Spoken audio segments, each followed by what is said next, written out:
Welcome back. I'm Max Bergman, Director of the Stewart Center and Europe-Russia-Eurasia program at CSIS. And I'm Maria Snegovaya, Senior Fellow for Russia and Eurasia. And you're listening to Russian Roulette, a podcast discussing all things Russia and Eurasia from the Center for Strategic International Studies.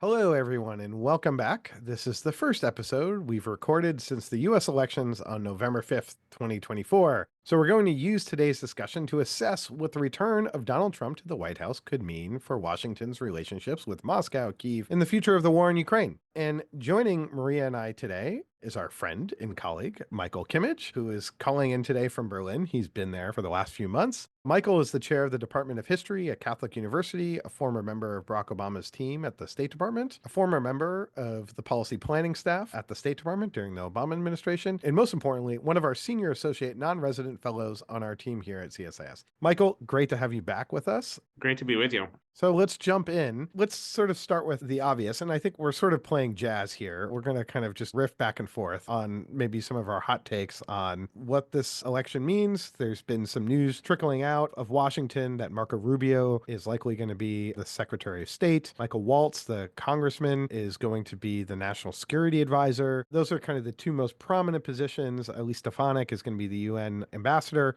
But Michael, maybe we'll start with you on what you think this kind of means for Russia policy for Ukraine. One of the promises that Trump has made that he is going to kind of end the war on day one and is pledging to sort of bring peace to Ukraine. Okay, that's an election campaign promise. Michael, what are you sort of thinking is going to happen when it comes to these negotiations, and what do you think the prospects are?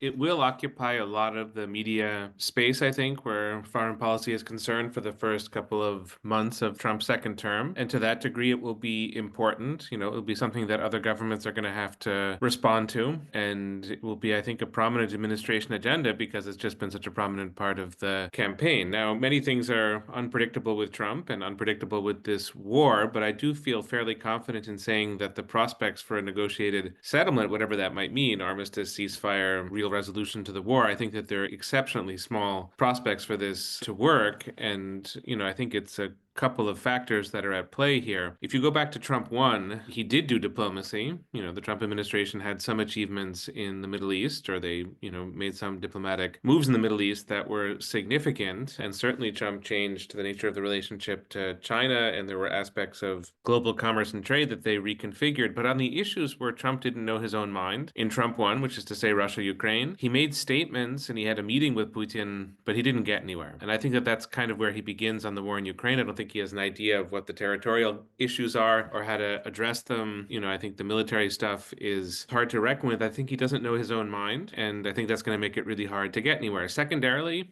I think on this issue, what you would need to do is empower the mid-levels of the bureaucracy and in a meticulous fashion work your way up to a set of structured agreements that involves lots of negotiation with allies and partners and competitors and adversaries. And I just don't see that working out for Trump in this regard. I'll just mention two other points that make me think that this is not going to happen. And one is that the United States is an important factor in the war, but is by no means the only factor. There's lots that Ukraine might do in disagreement with the United States. And for the countries of Scandinavia, the Baltics, and Poland, and perhaps other European countries as well, if the U.S. is aiming for a bad deal in their assessment with Russia, I think that they'll just go in a different direction. And I don't think that the U.S. can compel everybody to follow its course. It's not 1995 where you can just send Richard Holbrooke over to Europe to end a war, as Holbrooke put it in his memoirs. Those, days are over, and it's a very, very different situation. And finally, if one is to be very serious about a diplomatic settlement to the war, China is going to be at the table. They're an important partner to Russia. They're probably going to be a crucial factor in the reconstruction of Ukraine. And I just can't imagine the Trump people, especially Mike Waltz and Marco Rubio, sitting down and gingerly debating and discussing with China how to end the war in Ukraine. But if they're not willing to do that or not able to do that, they're just not going to get very far. So I think there are a million reasons why it's going to be extremely difficult to get anywhere. Let me push back on that a little bit, because I'm not sure Putin would want China at the table, because I think that would be rather humiliating for him. I haven't really digested that, but I think it's an interesting thought of what is China's role in a potential peace negotiation.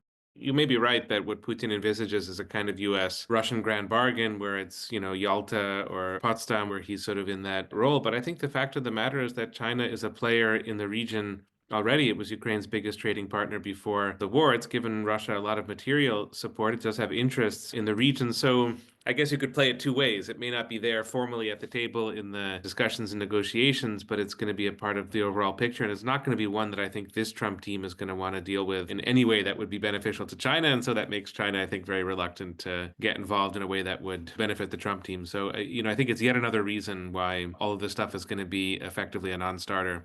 Your point about, who's the Richard Holbrooke? Maybe there is no Richard Holbrooke in here that is willing to sort of bash the heads or has the connection to the White House and the backing to really push any sort of peace negotiations, I think is apt. Who is the Russia expert, the Russia hand inside of Trump world? And I can't really think of one. And I think that's in part because no Russia hand has really wanted to be in that world. I mean, in the first term, it was Fiona Hill and she left and she was not really of Trump world. And so I don't really see, when we think about Marco Rubio as Secretary of State, before Marco Rubio was a China hawk, he was a Russia hawk. He voted against the Ukraine supplemental and, so did Mike Waltz. I mean, they had reasons, I guess, but I think those reasons ultimately were they didn't want to be on the wrong side of Trump. And so to really push forward a peace agreement that is going to be hard to do, that is going to require a lot of work and effort, I don't know if this team will have the bureaucratic initiative or energy to do that. And that's not really disparaging. It's also I'm not sure that the push from the White House will really be there. But Maria, maybe turn to you. I mean, part of what I wonder is why would Putin come to the table right now? What's in it for him? I mean, because it looks like the war is kind of going his way. And so we sort of assume that, well, all it takes is the US to say, well, okay, time's up. Let's have negotiations. But I don't see what really brings Russia to the table in a meaningful way. Maybe they show up, but like to actually engage in actual productive negotiations. And I should note that you have an excellent piece out prior to this election on U.S. foreign policy towards Russia and Ukraine, titled "An Outcome Up for Grabs: What Can Russia and Ukraine Expect from the Next Administration?" That sort of previews, what a Trump administration may do. We're going to have to probably update all of these. But Maria, turn it over to you.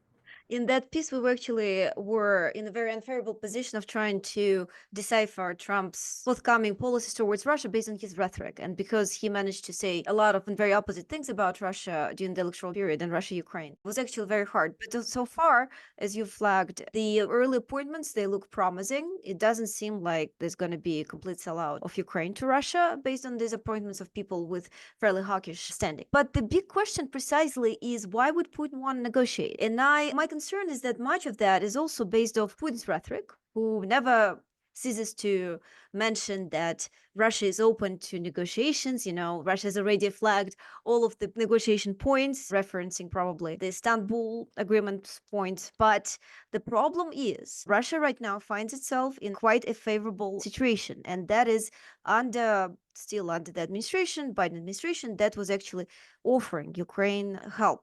Nonetheless, we see that in the last couple of months, Russia is able to move forward, and here I'm citing the ISW recent analysis, for an area less than a third the size of Delaware throughout Ukraine and Kursk Oblast. That was done not without huge losses and sacrifice. They simultaneously have an estimated of 80,000 casualties over the last 2 months, which again, the site compares to the cumulative losses that the US forces suffered during almost 20 years of operations in Iraq and Afghanistan. That's still 20,000 more. Russia accumulated 20,000 casualties more than that. It's shocking. Should be shocking, but Russia is able to pull this off, right? We do not see, unfortunately, many of the indicators of the social discontent. I've just finished a big report on Russian public opinion changes. The main conclusion is you generally can trust polls in terms of the trends. They probably overestimate support for the war by about maybe 6 to 10 percentage points, but still not enough to radically alter our conclusions as to the majority embrace for the war. And again, shall you blame the Russians, who are experiencing, frankly, rainfall of state funding, state resources falling onto them? Probably we still should, but it's understandable that they have their own rationale underlying that. Just today, there was another report published by a team of great economists and political scientists, Sergei Alexandchenko, Vladislav Inozemtsev, and Dmitry Nekrasov, who come to similarly pessimistic conclusions, showing that the economic adaptation over the last 2.5 years has been extremely successful in Russia. That yes, definitely sanctions did work in the sense that they limited the revenues that Russia accumulates, isolated somewhat Russia from access to international technologies and whatnot. But the authorities in Russia have been able to respond quite effectively, and as a result of the combined market forces, sanction circumvention skills, assistance by third parties, and just professionalism of the Russian ruling economic bloc, they are actually to pull this off. We should not anticipate the collapse of the Russian economy anytime soon. And even worse, the Russian militarism is likely to continue regardless. That's the conclusion, regardless of the war. Russia will remain very much a threat internationally, whether the war continues or not. But given all these factors, right, the military advancement, yes, there's a lot of casualties, but they're still able to recruit more volunteers. The societal acceptance of the war, the economic quasi-stability. Unfortunately, there are few reasons to believe that Putin would be willing to stop this war. It seems to me from conversations with some of the possible members of the upcoming Trump administration that they bet on Putin really willing to negotiate if he's guaranteed that Ukraine will not join NATO anytime soon. To me, it's a mistake because I think if anything that we've learned from Putin over the last quarter century, it's not just about NATO membership, right? He really wants to control Ukraine in all the other ways. And the Right. problem is, what is it that we can offer to Putin to make him comply with certain requirements? That's not clear to me.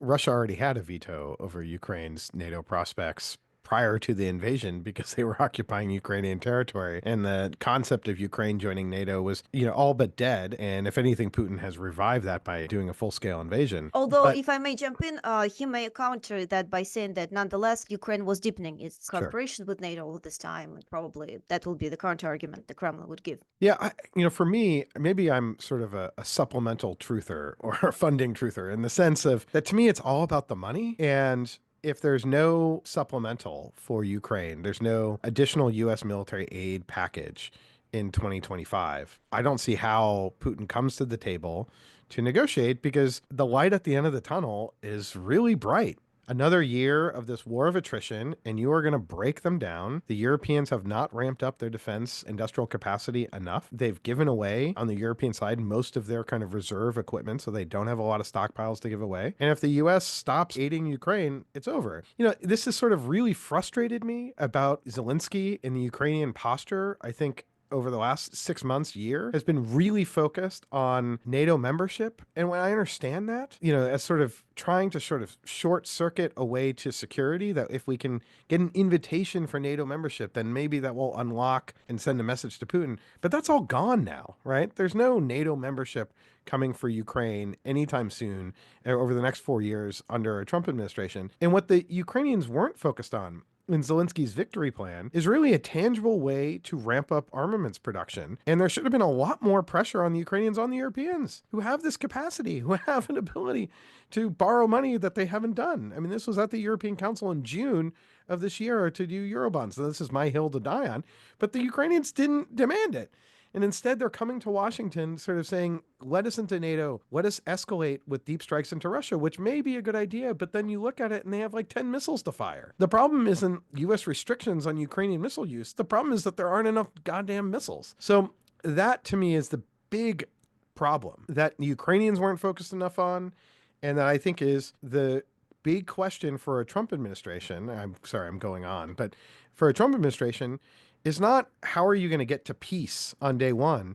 It's is Donald Trump going to go to Congress where there's lots of MAGA members that are strongly opposed to Ukraine funding and say, oh, by the way, actually, we need another 60 billion. I mean, people are thinking maybe yes. I think Rubio and Waltz may sort of actually push for it, but I don't know. Maybe there's a way they can like make it loans, which you can do. But this is, I think, the question. If not, I don't see how Russia stops fighting. So, Michael, over to you.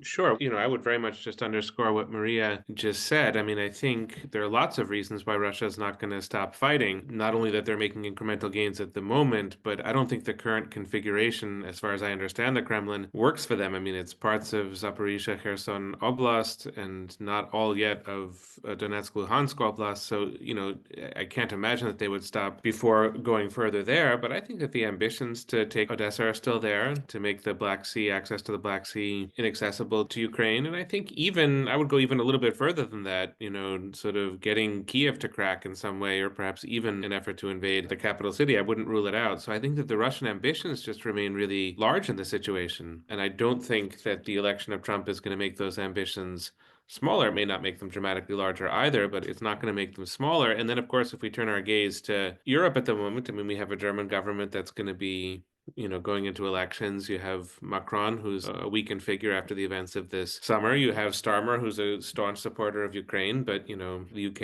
is not in the EU anymore. And on you can kind of go down the list, but it's not as if the European landscape looks particularly frightening or worrisome to Russia. So I just think you have to factor in at this stage a fairly strong intent to continue the war. And perhaps we could turn our attention, if you wish, later to the North Koreans who have arrived in the war, but perhaps in some ways to just widen the war effort beyond what it is at the present moment. So I entirely agree with you, Max. I think that when the negotiations run their course and don't yield a good result, the key question, and maybe it's the key question now really, is what happens then. And I do think, I can't read President Trump's mind and wouldn't make too many strong judgments just from the campaign itself, because if you go back to 2016, the campaign wasn't a great guide to what Trump did in his first term. He was quite a bit more hawkish as president than he was on the campaign trail. My sense is that basic, raw American interests are going to be against millions of refugees flowing into Europe. Basic American interests are going to be against a war moving from, basically a Donbass war now to a war that's going to be on the doorstep of NATO. And basic American interests are going to be in favor of a Europe that's essentially at peace. And, there are lots of economic consequences of a bigger war in Europe. And so I think that could definitely drive the Trump White House into not just another supplemental, but perhaps even into escalatory options that the Biden White House wouldn't consider, which, by the way, is a fairly common point that's made in Kiev at the moment, that Trump is going to take risks that Biden wasn't willing to take in Ukraine. We'll see if that's borne out by events. But I think this combination of very intense Russian intent to continue and in Russian terms to win the war, that point is going to become a big problem for the Trump administration. And my guess is that they will not deal with that problem by just abandoning Ukraine, once again, because it's too flagrantly against basic American interests. I mean, the democracy arguments, the human rights arguments, the European unity arguments, that's not going to, be persuasive for this new team in the White House, but the interests will be there, and they're pretty unavoidable, I would say. Many of the folks that look like they're coming into this administration are very much China firsters that want to kind of fully complete the pivot. And, that's in some ways what the Biden administration was coming in as well, really wanting to focus on China.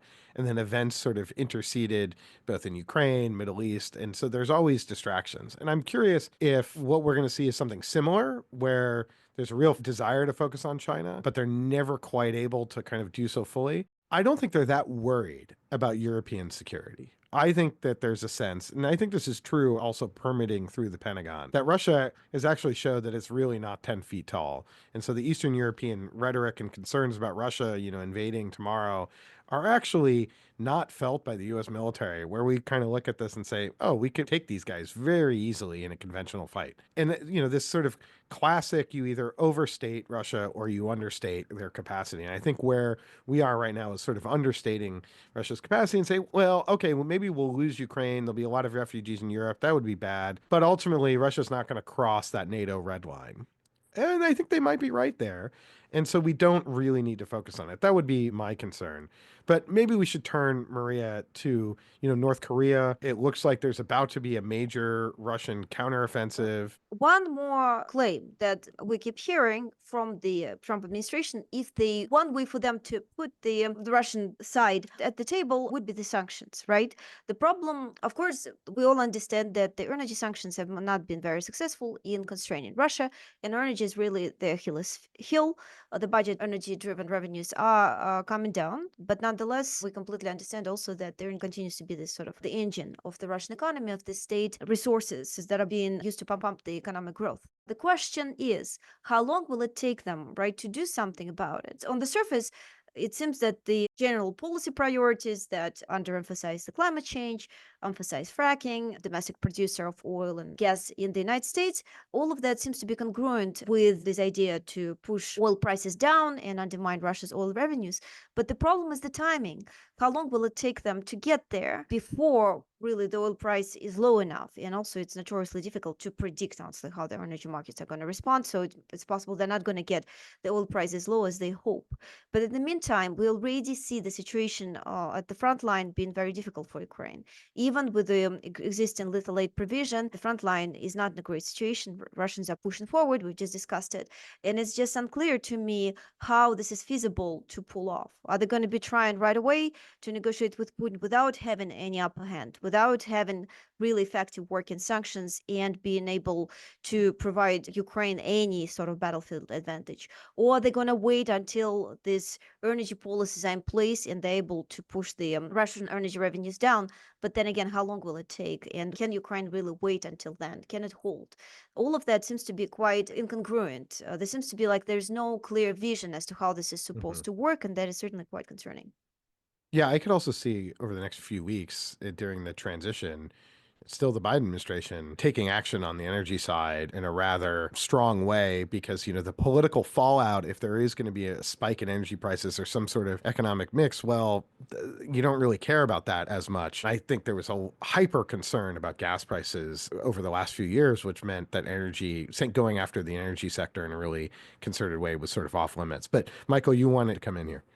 Yeah, I wanted to offer a slightly different interpretation of the crystallizing Trump team from what you just sketched a moment ago, Max. I'm not sure that they would find a Russian victory in Ukraine tolerable, acceptable, and would just sort of fall back to a position of defending the NATO member states. I think for Trump himself, any perception of defeat is very difficult to tolerate. And I think he knows, one has to acknowledge with the kind of victory that he won last week, that he's got some canny political instincts. I think that he knows that the thing that really damaged President Biden's polling numbers and political reputation was the pullout from Afghanistan. So I think any replication of that on Trump's watch would be very problematic for Trump. For Vance, I think it's a bit more of a strategic question. And I think what Vance wants to do is not to pull out from Ukraine and not to see Ukraine lose, but he wants to see Ukraine go into a defensive posture. And there have been a sort of series of statements to this effect, both before and even a little bit after the election in this regard. It's not, I think, a catastrophic position when it comes to Ukraine's security. It's still about defending and supporting Ukraine. But I think what Vance is taking off the table, and I suspect, Trump would do the same, and probably everybody on this team will acquiesce, is the possibility of another counteroffensive. So that's quite different from the Biden team, which spoke about 2025 as a build year. If they thought if Harris wins, Democrats take the House and the Senate, then you get another supplemental, and maybe 2026 you can get a counteroffensive, and Ukraine can still think of really outright winning this war. And I think the Trump team is going to move in a different direction. And I'll leave it at that, but I think it's actually a pretty substantial shift in strategic approach. Yeah, I think all the attacks on the Biden administration for having no victory strategy, well, this is a strategy to end the war, i.e., to concede and to concede the territory. I think that there's been a misunderstanding on the Ukrainian side of some of the constraints on the Biden administration, which have not simply been about concerns over escalation, but have been also fundamentally about the administration being in somewhat of a box by both the Pentagon and by China firsters, where how do you rush support to Ukraine? Right? Everyone's like, oh, the aid was slow. I mean, I worked in this office that had to deal with military assistance. This is, in some ways, an unprecedented level of aid that we've provided since World War II. But the way you get aid fast to a country is you take it from the US military. But what happens when you take weapons from the US military is they hate that. Because the bean counters at the Pentagon that have to deal with the readiness of the force look at their Excel spreadsheets and say, well, we don't want to go below this number. And if you go below this number on advanced weaponry like ATACMS, then what happens is that suddenly you're depleting the readiness of the force to fight the Chinese or to prepare for the Indo-Pacific. And all it takes is one little story out of the Pentagon, and that place leaks like crazy, where Congress flips out and says Ukraine is detracting from the Indo-Pacific. And you have a Secretary of Defense that is going to be focused in Austin, a general that's going to be focused on force readiness. So to overrule that Secretary of Defense, it's not Jake Sullivan that can really overrule him. It has to be a presidential decision. And so I think in some ways, the China firsters have really boxed in what you can do in terms of rushing aid. And that constraint is going to be there, except even more of a focus, I think, with the Trump administration. So in some ways, that leaves me somewhat quite concerned. I think the Ukraine-China dimension, I think, is going to really come into conflict in a much more sort of public way in this administration and really squeeze the Ukrainians to change their posture and make certain concessions that I don't think they're quite thinking about. And one other difference, just to follow up on your point about possible friction between Washington and Kiev in the next couple of months and years, the common rhetoric, both in Europe and with the Biden administration, that nothing about Ukraine without Ukraine, and it's really Ukraine that decides what the pace of diplomacy is, or whether there's going to be a move toward negotiation, or sort of how the war is fought. I don't think that's ever been entirely sincere on the part of, Biden's Washington or Europe, but nevertheless, that was the framing. That's not going to be the framing under Trump. They are going to be more coercive about how they approach things. They're going to set terms, I'm sure will be more transactional and sort of give and take and what's expected. And the whole rhythm of things is just going to be different. I'm not sure if the Trump White House will succeed in setting the pace or necessarily convincing people in Kiev, but they're going to be more, this is how we think it should be. And if you don't like it, tough, sort of live with it. I think that's going to be a message. And that will be a bit of a shock when the transition is felt from Biden to Trump. I want to ask one more question on this and then pivot maybe to broader Russia policy. But so we expect over the next few months a big Russian effort to try to take as much territory either in Ukraine. North Koreans are in Kursk. The New York Times writing about how an offensive is coming. Maria, you expect we're going to see really aggressive fighting over the winter. As long as the weather conditions allow that, I think most analysts agree that indeed Russia has been accumulating a lot of reserves, primarily to liberate the Kursk region. And certainly, I don't anticipate the North Korean soldiers playing a decisive role there. Just to give you some statistics, that Russia is losing, not in Kursk, but on the main front line, Ukraine, about 1,000 to 1,200 people in casualties per day. So you can estimate how many 10,000 North Korean troops will last. But nonetheless, indeed, that's the anticipation. And unfortunately, with Ukraine weakened, and I do hear from our Ukrainian friends that the shortages of weapons are indeed real. And Zelensky spoke up recently, right, that Ukraine actually has only received 10% of the long-suffering aid package that was ultimately passed by the Congress in the spring. So with that combined, we do anticipate indeed that the Kursk will be quote-unquote liberated by Putin. And also, I can see Putin preparing to these hypothetical negotiations, right? He is pushing forward very actively, regardless of the casualties, trying to occupy, it seems, as much territory as possible before any sort of talks begin. What is curious to me at this point is why doesn't the Trump team also trying to provide Ukraine with as much advantage as possible, so some sort of upper hand before any sort of peace talks can be started, right? You don't start peace talks from a weak position, and obviously somebody who wrote The Art of the Deal probably understands that. Yeah, it would be great if another supplemental somehow passed during the lame duck session of Congress, but haven't quite heard any idea that that will move forward. Maybe let's pivot to kind of a broader discussion about U.S.-Russia policy. Michael, every American administration since the Cold War has come in to try to reset relations with Russia. The Biden administration even came in wanting a stable and predictable relationship. Of course, there was the meeting between Putin and Biden in June of 2021, which was seen as trying to park Russia to pivot to China. But it strikes me that, I was thinking that we were going to kind of get out of that trap, but I think we're might be back, that there's going to be another effort to reset relations. How do you kind of think about this going forward? And it also strikes me that Europe isn't really in a position where it can reset relations. So are we going to be pursuing a vastly different Russia policy than the Europeans that have to be in some ways a little bit more clear-eyed, I would think, and hard-headed about Russia?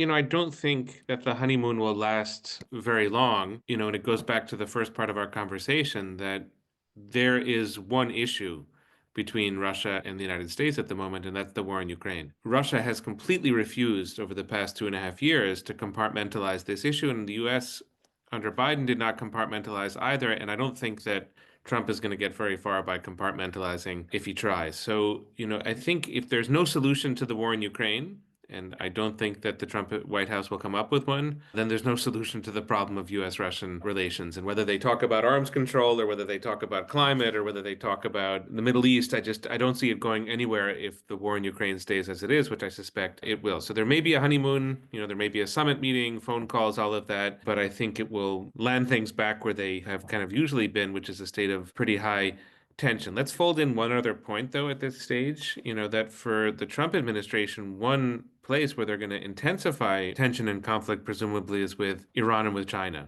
And you have a lot of Iran hawks coming into the Trump administration, that's Trump world in general, very hawkish on Iran. And of course, the China hawk we've already talked about. Well, it's a new world from what it was between 2016 and 2020. It's a new world in which Iran and China are pretty important parts of the Russian war effort. And so that's a real complexity for the Trump people to deal with. I think on the level of grand strategy, if Trump has some kind of emotional desire to make things better with Putin and with Russia, on the level of grand strategy, they're going to be pulled toward a more conflictual relationship with Russia because of their positions on Iran and China. And I guess we could put North Korea into the mix as well. So they may not see it as an axis of the aggrieved. They may not see 4 members of this axis of the aggrieved, but they do have 3 of those members, and they're going to be jumping into pretty tense and hostile relations with them. So you're entirely right, Max, that we're back where we've always been at the beginning of the administration.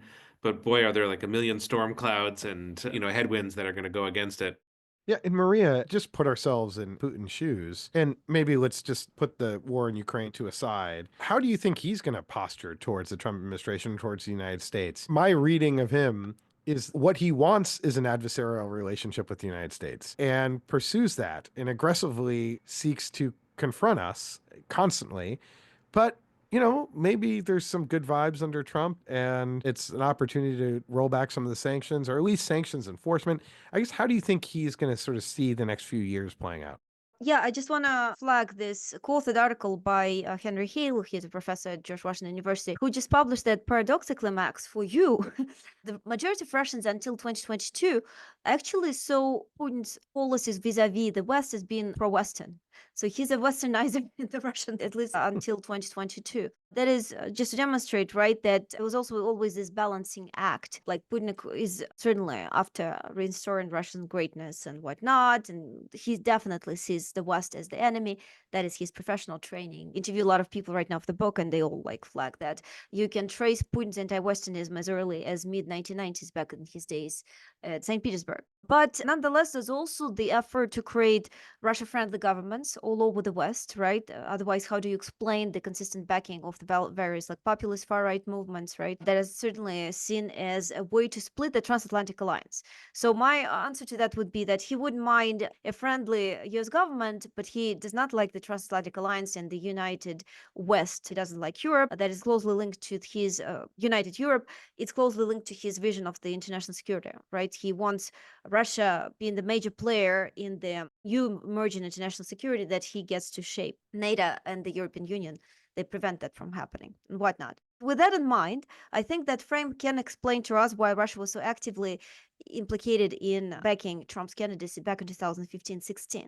At the time, there was a lot of euphoria. They opened champagne in the Russian Duma, and Margarita Simonyan notoriously promised to ride around Moscow with an American flag. Not so much this time. The intel was still reporting that Russia seems to have been backing Trump, but there is no as obvious evidence in that regard. Putin himself is on record that he actually supported Harris. He may have been trolling. Of course. But you can see today, when it comes to Russian elite society position on Trump election, there is much more cautiousness. I do not believe they've gotten from the first Trump administration what they were hoping for. And indeed, right, there were actually sanctions, which were very tough. There was very much continuation of the previous Obama's administration policy vis-a-vis Russia, and it was even lethal aid supplies to Ukraine against their best hopes. So I don't anticipate that they envision this to change radically. And in that regard, I don't think that they're too really hopeful about, Trump bringing them everything they were hoping and more. It seems that the fact that they keep pushing forward in Ukraine, right, as we speak, actually hints at this lack of radical hopes. But nonetheless, Putin being a good psychologist, right, we know that KGB could have been bad at many things, but they were good at one thing. They're very good at psychology. He already started complimenting Trump in his public speeches, hoping to probably get some sort of better opportunities with Trump. So I think that there's cautiousness, anticipation. In general, they wanted Trump over Biden, but they're not too hopeful that they're going to get what we want. And honestly, I think it seems that they're finding themselves in very much the same position of uncertainty as we are. One thing that definitely plays in Trump's favor is that he's playing the madman card. He's probably the only person in the world who may play the madman card better Yeah. than Putin does himself. And this lack of certainty as to what happens is something that I think I'm picking up quite closely from the official announcements and statements that come from the Kremlin at this point. Yeah, no, I think that's a great point. I mean, I think during the first Trump administration, for the Russians, they had to kind of perceive a lack of control on the part of Trump and the White House, and stuff was happening. The approval of Javelin missile sales, for instance, my understanding that sort of slips through. There was delegation for cyber attacks was delegated from the president to U.S. Cyber Command, and there was U.S.-led attacks on the Internet Research Agency, which in some ways were somewhat symbolic, but would have never happened in the Obama administration. And, I think there had to be a concern somewhere in the Kremlin that, like, man, if we do something, would it be just secure, just acting without really the White House in control, with SecDef saying go forth, and a degree of chaos, and also Trump as sort of, very unpredictable, that kind of creates a degree of caution. I think there's an element of truth to that, especially when you think about the Biden administration and Obama administration as well, where, there's a degree of math and everyone's doing the homework and everything is very judicious in how the actions play out. And I think there's a degree of predictability there that perhaps Russia could count on. Maybe one last point here is that some of these decisions that are being held up by the White House, such as strikes against Russian territory, I think should be presidential decisions, but there's nothing in the rule book that says they have to be. I mean, these could be really delegated down, and actions can be taken where suddenly the Russians like, what the hell is going on? But because it's, an assistant secretary for political military affairs decided, no, won't put this restriction on this transfer. That sort of thing can happen and doesn't have to necessarily be a presidential decision.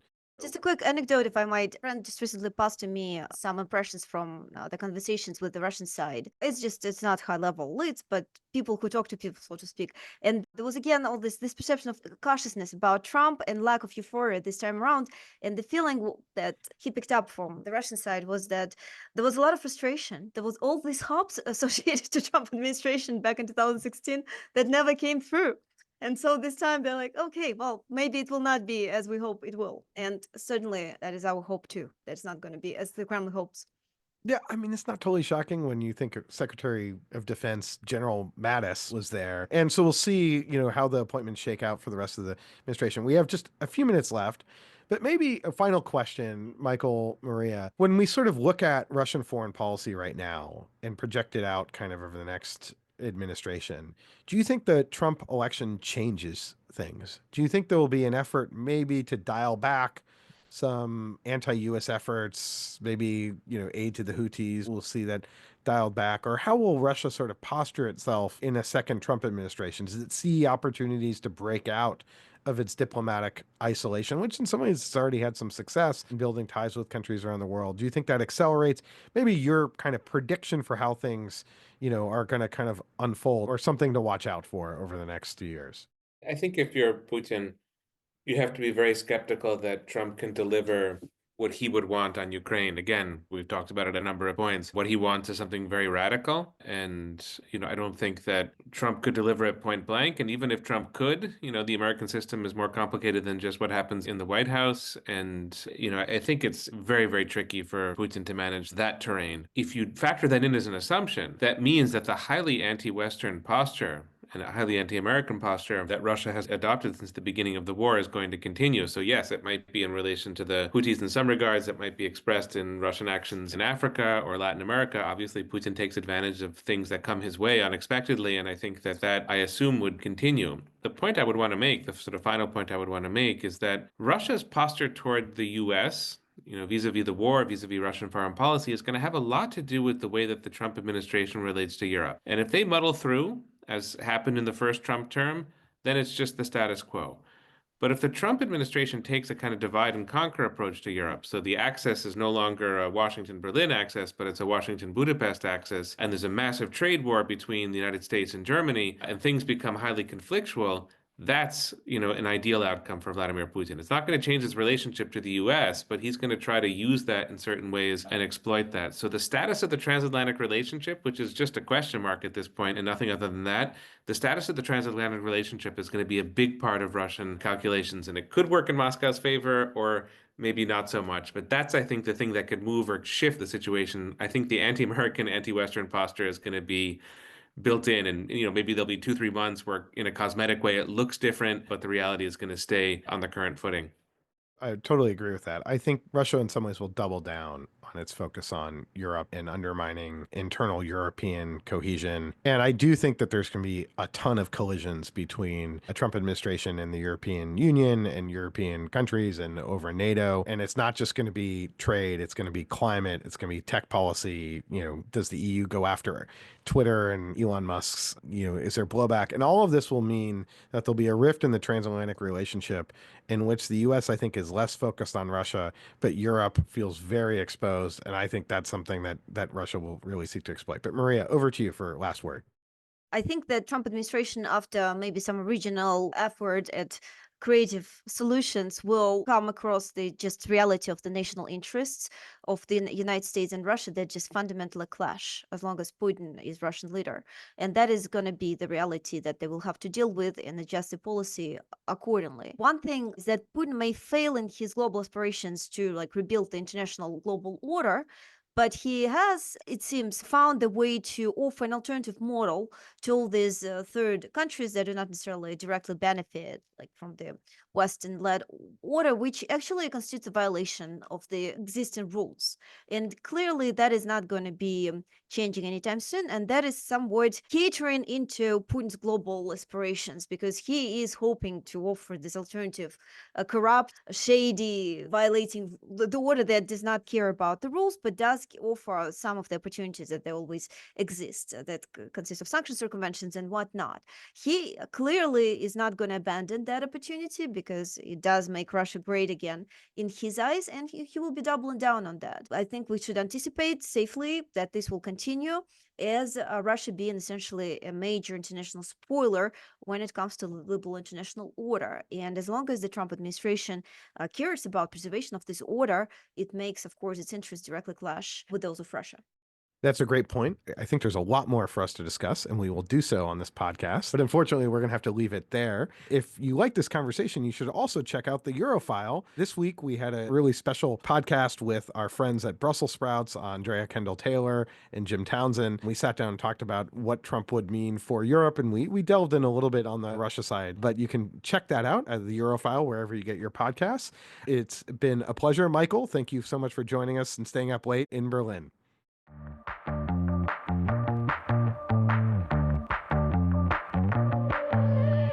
You've been listening to Russian Roulette. We hope you enjoyed this episode and tune in again soon. Russian Roulette releases new episodes every 2 weeks on Thursdays and is available wherever you get your podcasts. So please subscribe and share our episodes online. And be sure to check out all the latest analysis by the Europe, Russia, and Eurasia program at csis.org.